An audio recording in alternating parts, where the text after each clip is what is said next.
আসসালামু আলাইকুম, সবাই কেমন আছেন? আজকে আপনাদেরকে আমি হাতা কাটিং দেখাবো।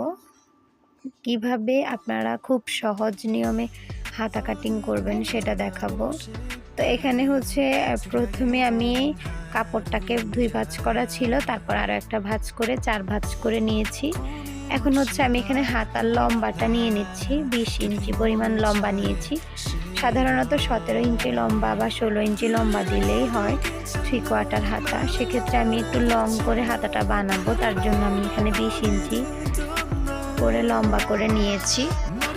তো এখানে আমি হচ্ছে হাতার চওড়া নিয়েছি ৯ ইঞ্চি পরিমাণ, আর ৩ ইঞ্চি পরিমাণ উপরের থেকে নিয়ে আমি লম্বালম্বি একটা দাগ দিয়ে দিব। তো এভাবে দাগ দেওয়ার পরে হচ্ছে আমি এখন হাতার শেপ করার জন্য হাতার কাঁধ থেকে এভাবে কোনাকুনি করে একটা দাগ দিয়ে দিব।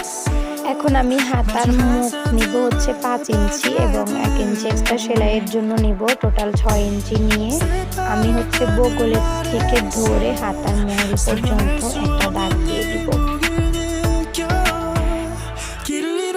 আমি এখন দাগ অনুযায়ী সুন্দর করে হাতাটি কাটিং করে নিব। আপনারা চাইলে কিন্তু এই নিয়মটি ফলো করে যে কোনো মহিলা মেয়েদের জন্য খুব সহজে আপনারা হাতা কাটিং করতে পারেন এবং সেলাই করতে পারেন। এটা কিন্তু সবচেয়ে সহজ নিয়ম। আমার মনে হয় এর চেয়ে হাতা কাটিং করার কোনো সহজ পদ্ধতি নেই। অনেকে অনেকভাবেই দেখায়, কিন্তু অনেক কঠিনভাবে দেখায়, আপনারা বুঝতেও পারেন না। তো আমি হাতার মুখে এখানে লেস লাগাবো। তো সবাই ভালো থাকবেন, সুস্থ থাকবেন। আল্লাহ হাফেজ।